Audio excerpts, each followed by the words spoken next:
Welcome to the DVMUG Zoom meeting for Tuesday, March 11th, 2025. I have a little bit of news from last week, and we have some videos, a couple from Gary and a couple from Apple. So first news is, you may have already heard this, came out Wednesday.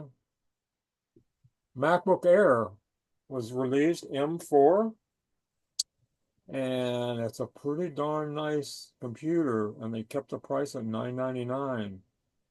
And they also updated the Mac Studio with a M4 Max, and strangely, the fastest one is an M3 Ultra chip.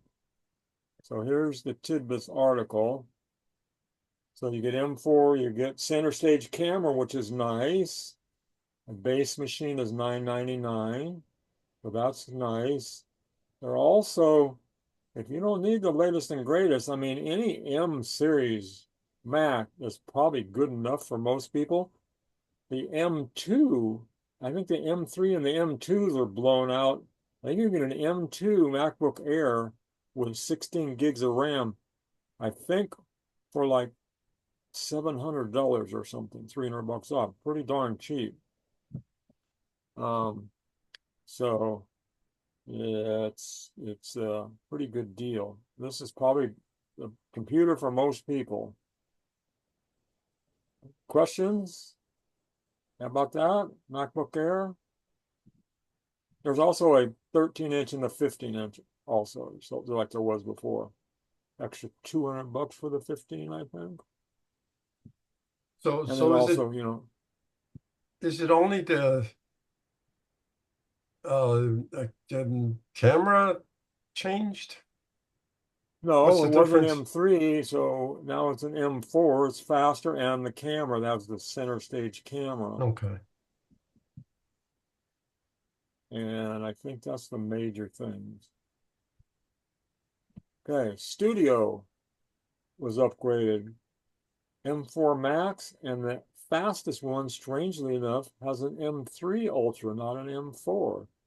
And it's supposed to be really, really fast. Blows away the M2. Oh So gosh. that's not for most people. It also has Thunderbolt 5. So if you want the fastest thing on earth, that's a really fast thing, and it's going to cost you some bucks if you put some more memory in. You can go up to 512 gigs of RAM and 8 terabyte SSD. You're probably looking in 10 grand, probably. Okay, questions about that? Comments? Okay, we'll move on to the videos. Here's our video list. 1, 2, 3, 4, 5. I think we got Gary. And I think we have one from that.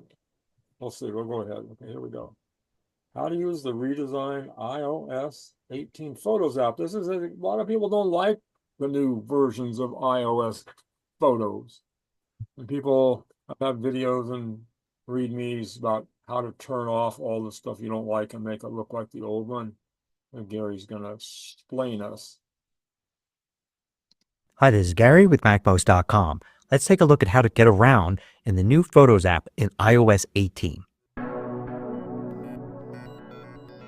So after updating your iPhone to iOS 18, you probably noticed that there's a new way that the Photos app is organized. Instead of having different modes or screens or pages that you're on, it's now one long scrolling page that shows all of the major ways that you could view your photos. So for instance, when you start the Photos app, you'll probably see your photos here at the top, and then as you scroll down, you'll see various different ways to look at your photos, like people's and pets, pin collections, memories, trips, and so on. When you first see this, it could be a little confusing, but in fact, it's just one long scrolling screen.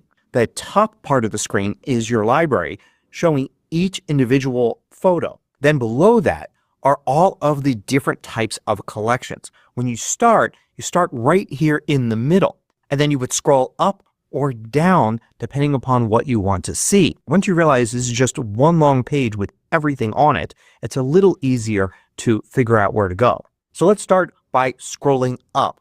your photos library is above the middle line here. So as soon as you scroll up, you'll just get to more and more of your photos. They're all sorted with the earliest photo at the top and the latest one that you added at the bottom. When you start scrolling up, you're going to see these buttons at the bottom here. You only see them when you're actually looking at just your photos. When you're looking at the collections here, notice how that goes away. It only appears when you're just looking at the photo library. And then you can go from all photos to months and see everything grouped by month, or years and see everything grouped by year.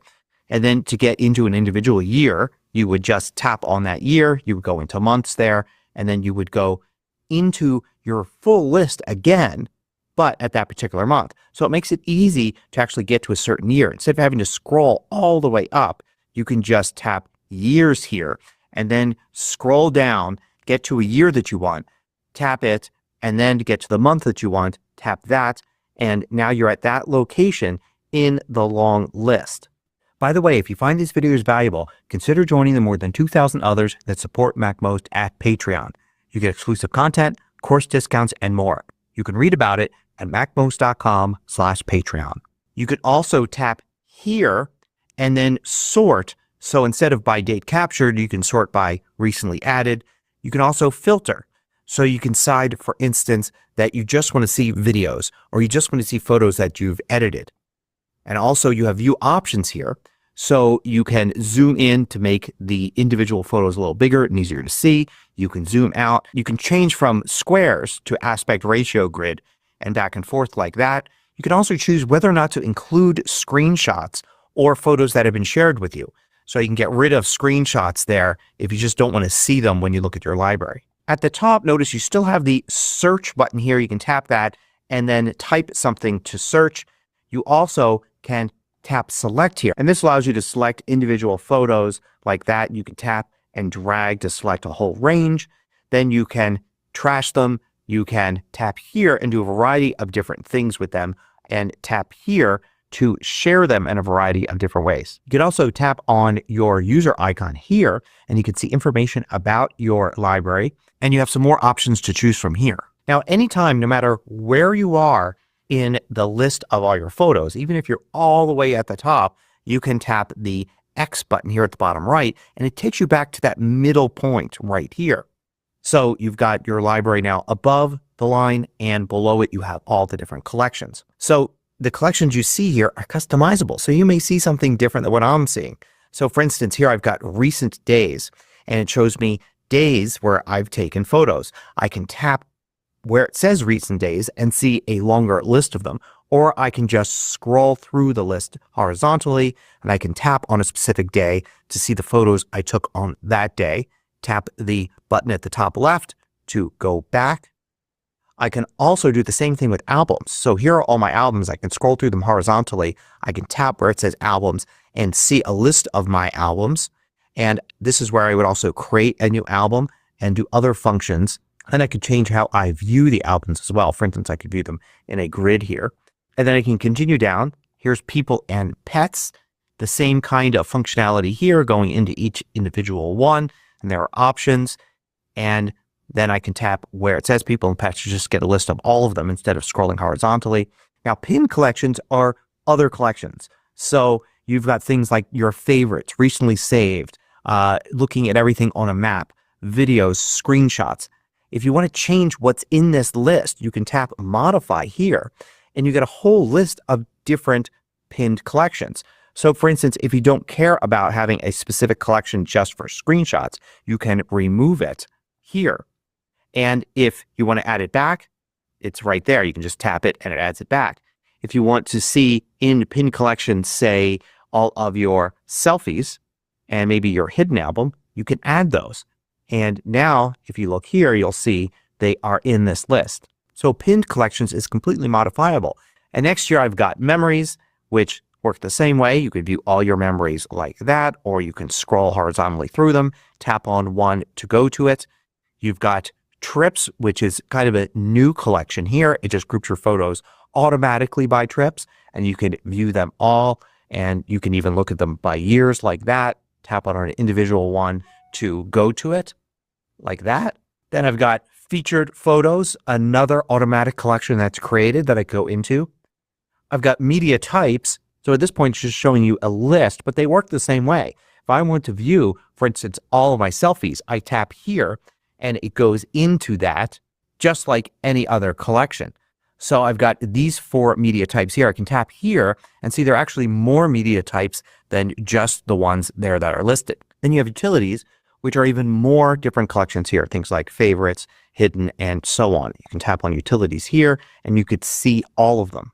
You can see I don't have any shared albums. And the last one here is wallpaper suggestions, another automatic category. You can go in and see photos that the app thinks would make good wallpapers for your iPhone. Now, you may look at this and say, well, I don't want some of these and other ones I want, but I want them further up in the list or further down in the list. Fear not, because this is all customizable.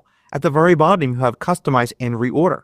So you tap that and you're going to see all of these different sections. Remember, recent days was the first one and then under that was albums. Let's say you like your albums, you want them to be first. So you're going to drag that there to the top. Maybe after that you want trips, so you'll drag that one next. Maybe recent days isn't something you use, so you could uncheck that so it won't actually appear. And then remember, some of these sections like pinned collections allowed you to add some of these things to it. So for instance, I can get rid of, say, featured photos from here.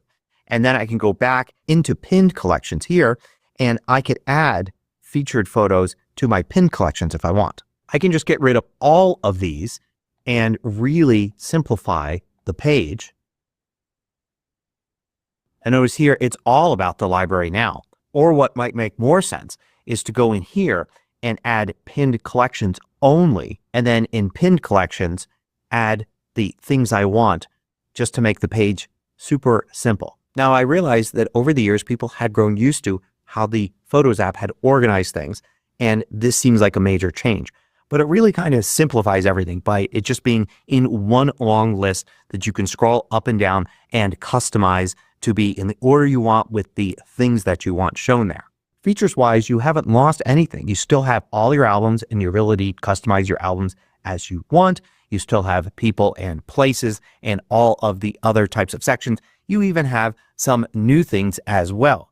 For those of us that like their photos to be automatically organized, not have to do it manually, things like trips and featured photos are really nice. But if they're not for you, if you enjoy organizing your things into your own albums, you can certainly keep doing that. All that functionality is still there. You can make albums the top thing in the list and simply go into albums every time and ignore all the other features if you like. So for the most part, the iOS 18 Photos app is more customizable than it was before.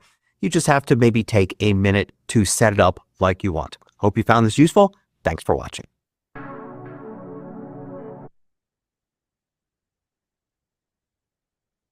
Okay. Comments, questions? That was great, and I think I'm going to have to watch it 10 more times to absorb what he put out there. Yes, people complain like crazy because it changed and they don't like, nobody likes change. So there's lots of how-tos like how to go in and turn everything off like he did, and that's the major thing. You can go down and turn things off and reorder them and get it how you want. And my wife is really, really freaked by the new look of the photos, but this I think will really help get it the way she needs it to be. There was a revolution going on in my house right after the new photos took place. I had to mediate that into a peaceful solution. So I think the photos is bad. The rumor is that the iOS 19 is going to have a totally new user interface. That's what they're talking about. Look at my paper. The rumor it's going to be like Vision OS. That's what they're going to base it on. What is? I wish they'd concentrate on functionality rather than look. Yeah. Okay, any more comments I'm about getting this a topic? Chromebook. Okay, we'll move on to the next one. Come on. Okay, this is from Rich. How to use iPhone standby mode. There we go. So I use my iPhone as a nightstand clock at night and an information board at my desk during the day. This clever iPhone feature known as standby mode has been out for over a year, and only recently have I messed around with it long enough to figure out all the things it can do. And some of them are really useful. In this short video, I'll show you how you can get the most out of the iPhone's fancy standby mode. Stick around. Hi, my name is Rich, and my guess is if you have an iPhone running iOS 17 or later, then you already know at least a little bit about standby mode. But I also suspect this video will contain a thing or two you might not know. For me, standby mode is one of the most practical features of the iPhone. I actually use it as an interactive status board during the day and a clock at night. And it's even better if you have an always-on display. Okay, today I'm going to cover how to turn on standby mode in settings, because you have to do that first. And then the three types of information standby mode displays, which is widgets, photos, and clocks, and then how to swipe to get to each one. And then lastly, how to customize those widgets, photos, and clocks. And by the way, standby mode works when connected to power. If you're not connected to power, you won't see standby mode. For this video, I'm using an ESR Qi 2 charging stand. It's pretty cool, and I'll include a link in the description below if you'd like to check that out. It's a great stand. Okay, let's get started. Okay, the first thing you have to do is just make sure that the iPhone standby mode is turned on in settings. So we'll go to settings.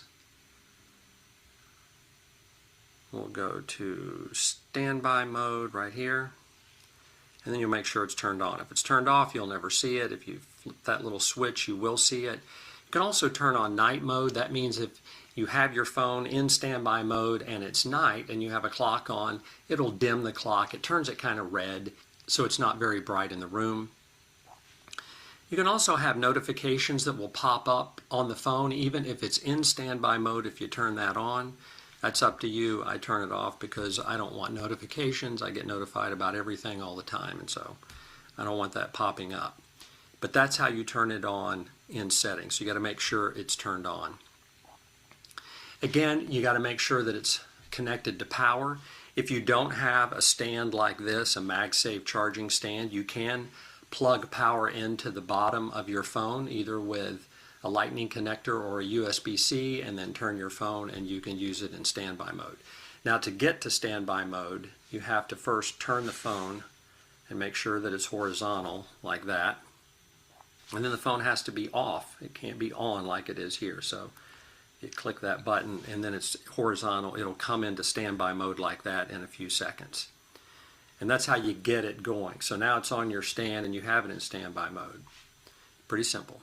Next thing I want to talk to you about is just the three things you can see on the iPhone when it's in standby mode. And the first is widgets. So you have widgets here that you can scroll through like that. You have photos, and here they're locked, so I'll unlock them. And you can go through different photos. And then when you slide again, you have clocks. And you have different clocks that you can go through that way. So you're sliding left and right to get to widgets, photos, and clocks. Just like that. And those are the three things that you can see in standby mode. And it's up to you to choose which one you want to take a look at. But those are the three things that you can see in standby mode. Okay, the next thing I want to show you is how to edit widgets, photos, and clocks. And we'll start with widgets. So I've got some widgets set up here. And you can just kind of scroll through those widgets like this. And it's kind of on a rotating thing. And you can just scroll back and forth like that and get what you're looking for. But if you want to edit those, you can tap and edit. And it takes you here. So I'm editing the widget on the left-hand side, and you can get rid of widgets here if you don't want them there, or you can add widgets. We'll get rid of, say, the battery widget. I'll take that off. And then we'll go and we'll add a widget. Maybe we'll add a news widget. And here we'll just add that widget. And then you tap done over here. And you're done. And now you've got the news widget that's there. And you can do the same thing on this side. If you want to edit these widgets, you can just tap and hold, and you can add a widget. We'll add a widget over here. We'll add back the batteries widget. And now if you'll notice, I've got Smart Rotate right here. If you want it to just automatically rotate between the widgets, you can leave that on. If you want to just have it to stay on a particular widget, you can turn Smart Rotate off. You can also put on widget suggestions, and Siri will just put up other widgets there that you might not have thought about. I'm going to click Done. And now we've got the battery widget over here. So we've got the clock and the battery and the reminders. And this is how I use it during the day. I'll have it on here, and I may have, this is a lock launcher widget, which allows me to check into any one of those apps. But I'll usually have it on the clock and my reminders, or maybe the calendar and my reminders over here. And that's what I use during the day as sort of a little status board. But that's how you edit widgets. Now when you go to the photos, you can edit those as well. And again, to edit it, you simply tap and hold.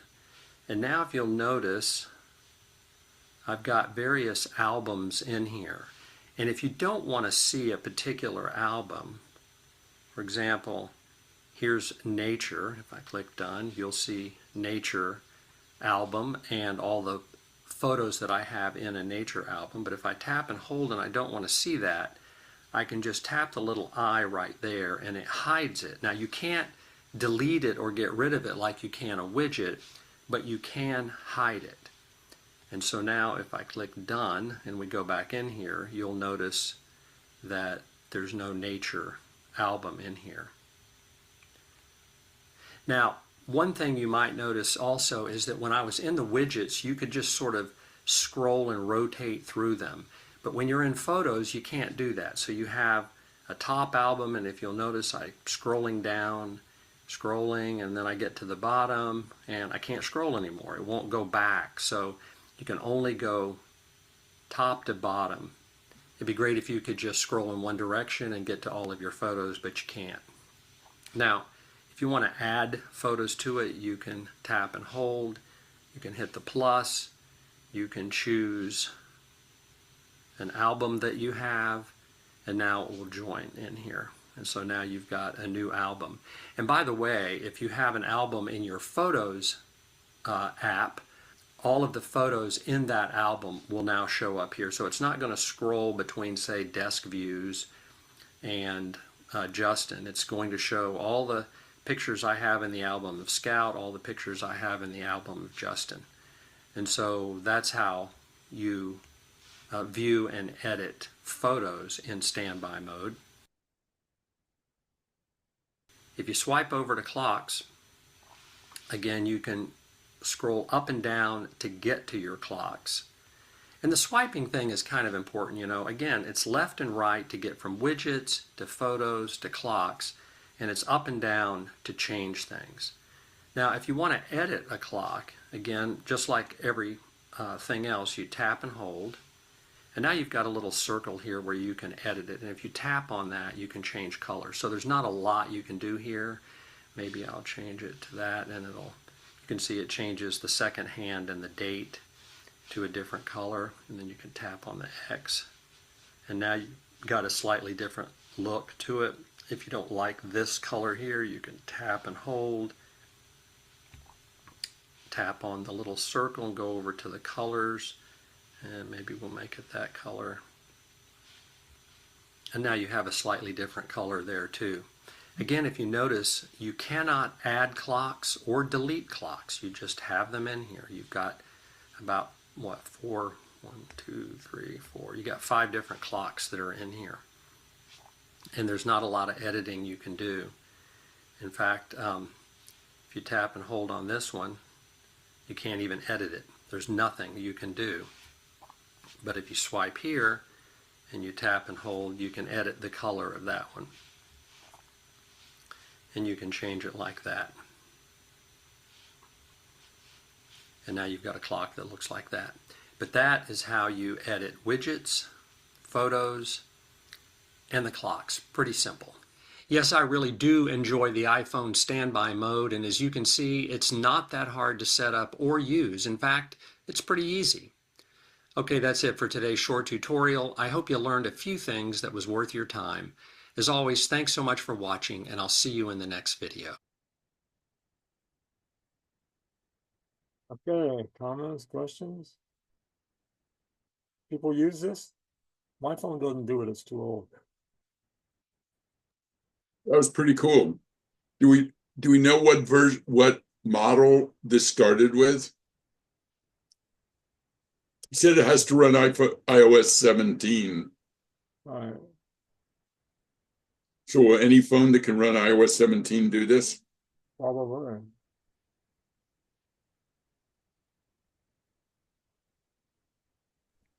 You know, I wonder if how many of us use all those functions, or colors, or sizes, or I guess people like me get set up a certain way and leave it that way.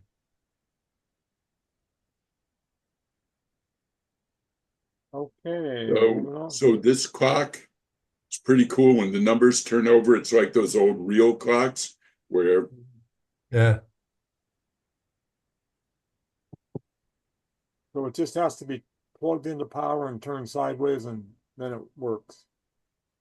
And locked. And locked. It's meant to be a nightstand clock, is what it's meant to be. For a desktop, he was using like on his desk, like little information display or something. Okay. Moving on. How to remove duplicates in photos on the iPhone from Apple. Very short. So. The Photos app can identify duplicate photos to help you clean up your library. Here's how. In Photos, scroll down to Utilities and tap Duplicates. This option only appears when Photos has identified duplicates in your library. You can tap Merge for a single set of duplicates, or tap Select if you want to merge multiple sets of duplicates at once.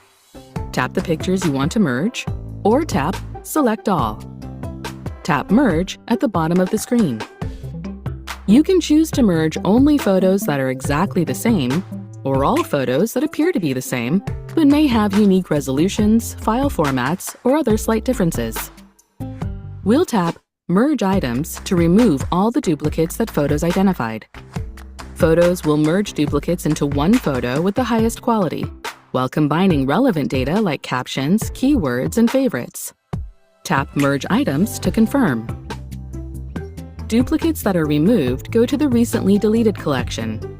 Once it's finished, Photos will show the next collection in Utilities. And that's how you can remove duplicates from Photos. To learn more about your iPhone, subscribe to the Apple Support YouTube channel, or click another video to keep watching. Pretty simple. It's also available in Photos on the Mac. Same feature.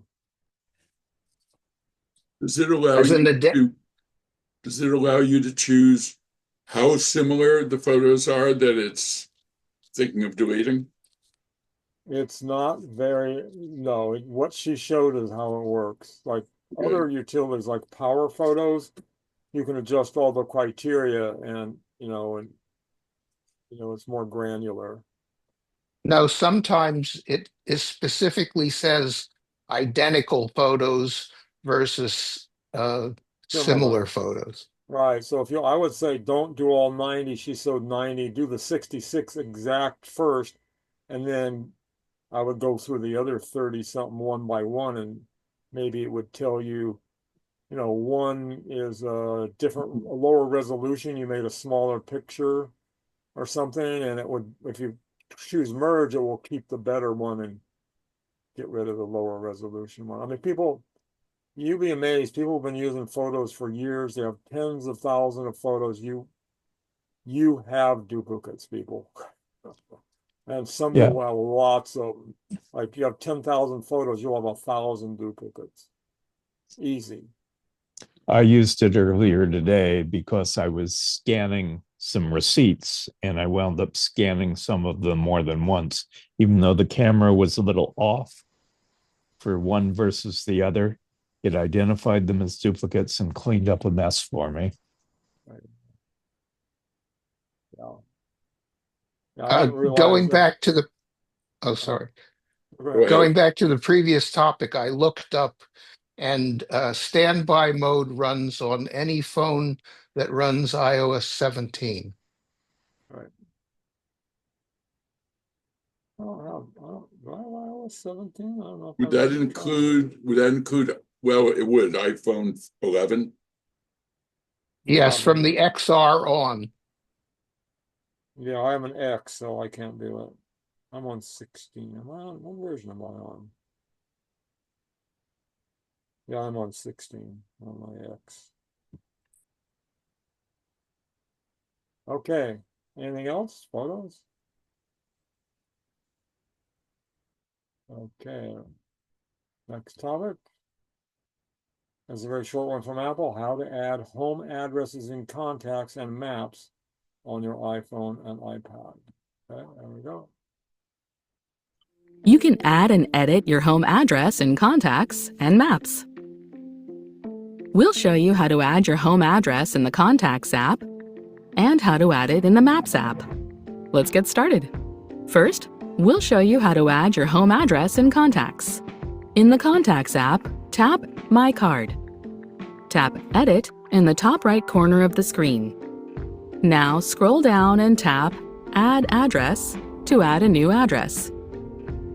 You can also edit the details of an address you have saved. Make sure the label is set to Home. If it isn't, tap the label and tap Home to select it. Then, fill out your home address information.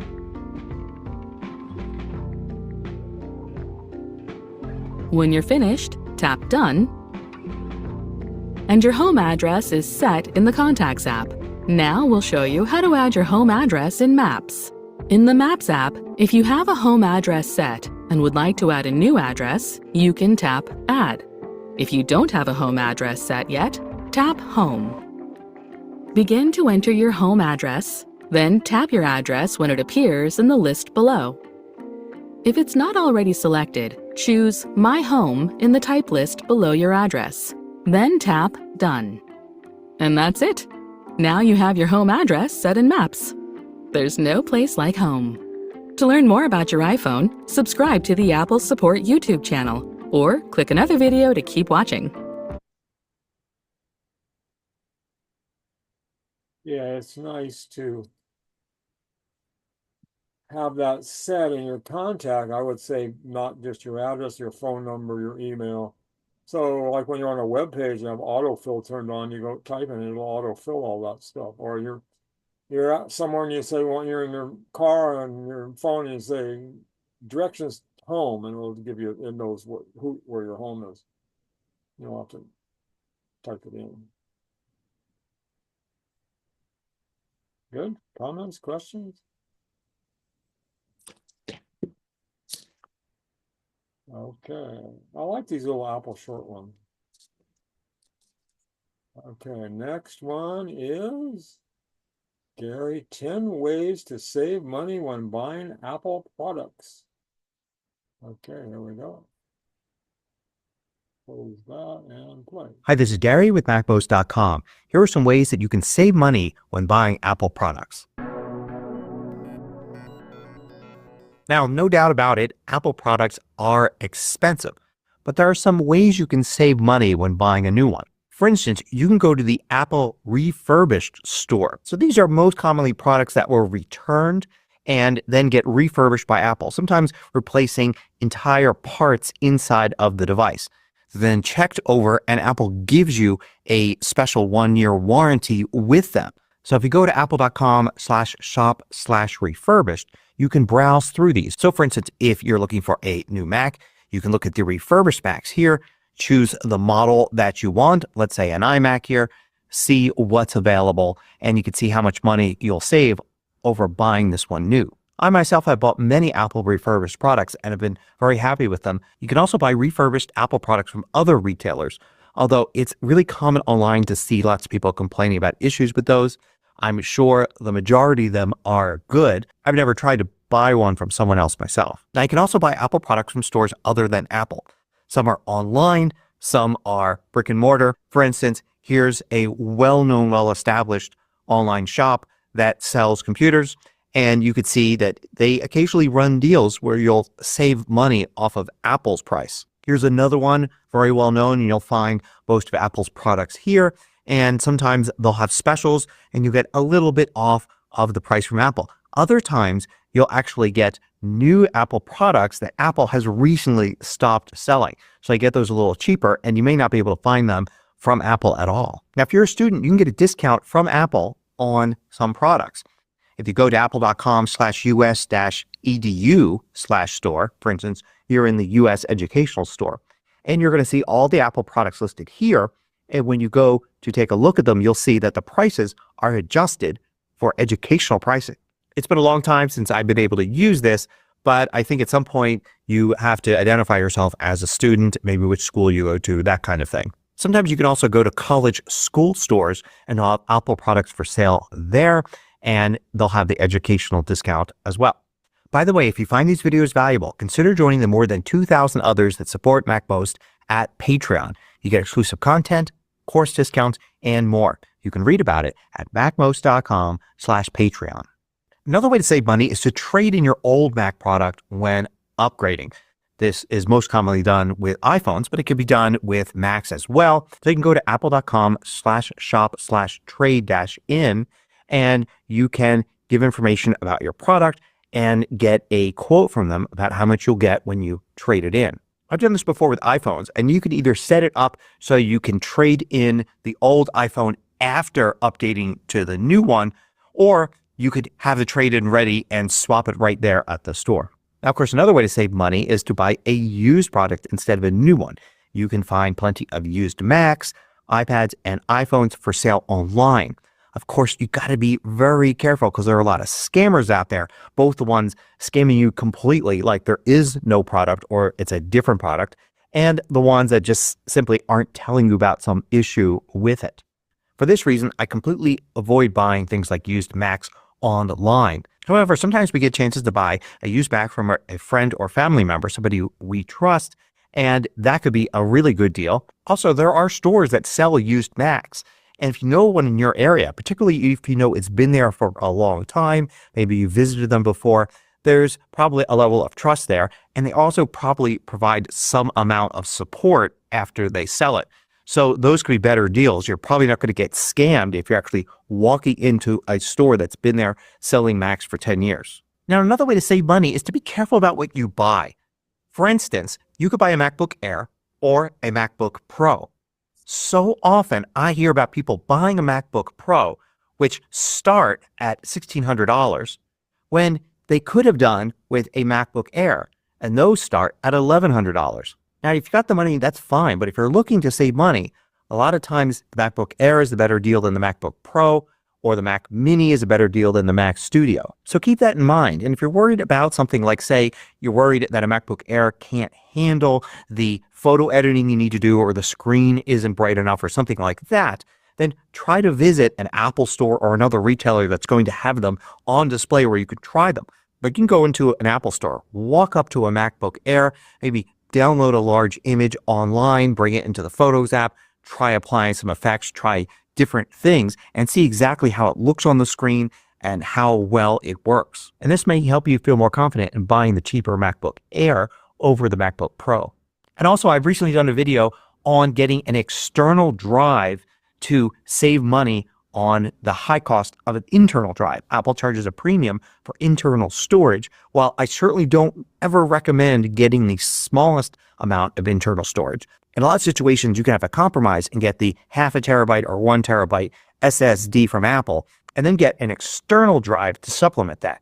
So check out my video on that, and I myself use an external drive for archiving to save space on the internal drive, allowing me to save a little money when I bought my Mac Studio. Now, there's no doubt about it that the bargain Mac is the Mac Mini. And one of the reasons it's the cheapest Mac by far is it doesn't come with a screen, it doesn't come with a keyboard, and it doesn't come with a mouse or trackpad, which allows you to save a lot of money if you already have all of those things. If you're simply upgrading your Mac and you want to keep using your keyboard and your mouse and you already have a good display, you can just get a new Mac Mini and that's it. You're not spending the money on the display like you are with an iMac or a MacBook. Even if you don't have any of those, you could save money by buying non-Apple versions. Certainly, the Apple Studio display is a very expensive display.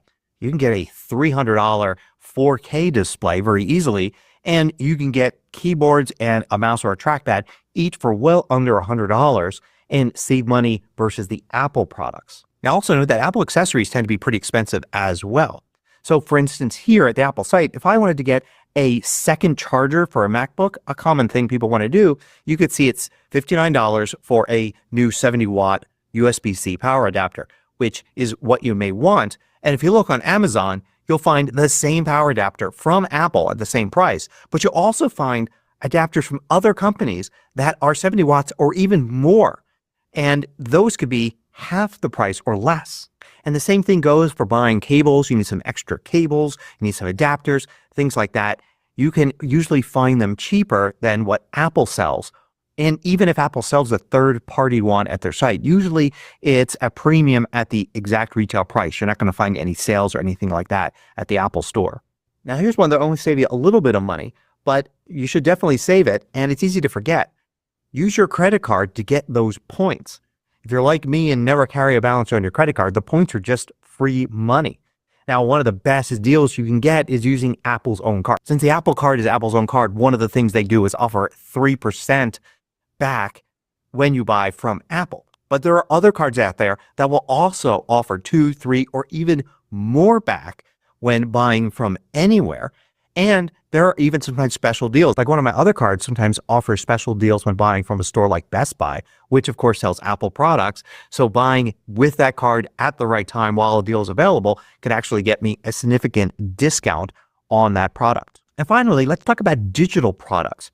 So when you buy something from Apple, like it could be music, it could be iCloud storage space, or it could be an app, you get that product, but did you know you could most likely share that with your family? So Apple has family plans. So for instance, if you wanted to get Apple Music for you and say 2 other members of a family, you can save significantly by using family sharing. The same thing when purchasing music and also drive space. You can share iCloud drive space with others. Plus, a lot of apps allow family sharing as well. So you buy an app in the App Store, whether it's for the iPhone or for the Mac, and everybody else in your family sharing group also gets to use that app. So check out apple.com/family-sharing, and you can read more about family sharing, how to enable it with your Apple ID and everybody else's Apple ID, and set that up so you can save some money on digital products. So there's some ways to save money when buying Apple products. I hope you found this useful. Thanks for watching.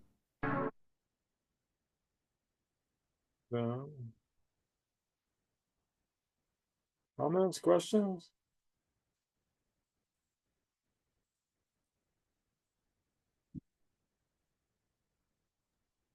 Yeah, buying a displayless Mac like a Mac Mini or Mac Studio is also a good way to have more flexibility for upgrades.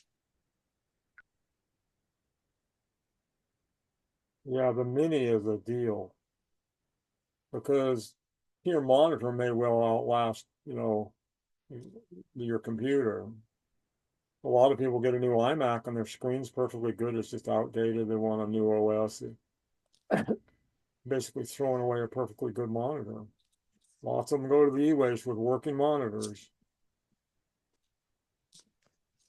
And you don't necessarily need the fanciest monitor either.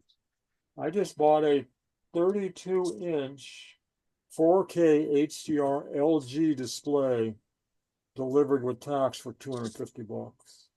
It's very nice. Actually, using it as a TV, the Apple TV box.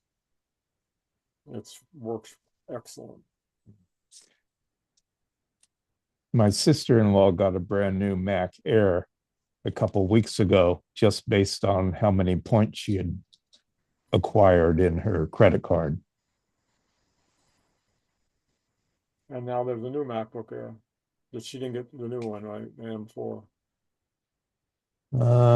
No, she got it right before that at a pretty good Unbelievable. price, but it was all points.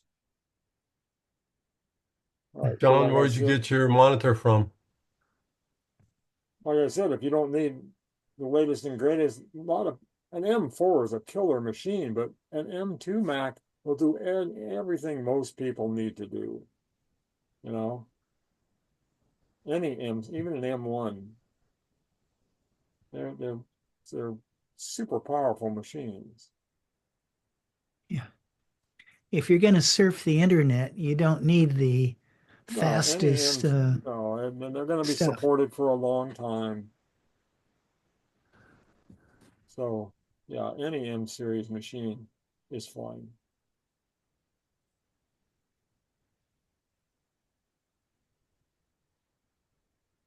Okay, any more questions about that video? I think that may be the last video. Hmm. I see. Yep, that's it, kids. Any questions or comments about any of the videos? We can move on to general Q&A. Not a lot of comments today. Huh. I have a question, but it's not about the video. So let me wait till you're Okay, move on. we'll end this and go to general Q&A here. So let me find the, okay, so I'll quit this. Escape out of there, quit that, stop the share. I will say end recording. So where do we do that? Okay, so anybody watching this on YouTube, DVMUG members can watch the next section, which will be general Q&A. The link will be on the DVMUG BBS. So see you there.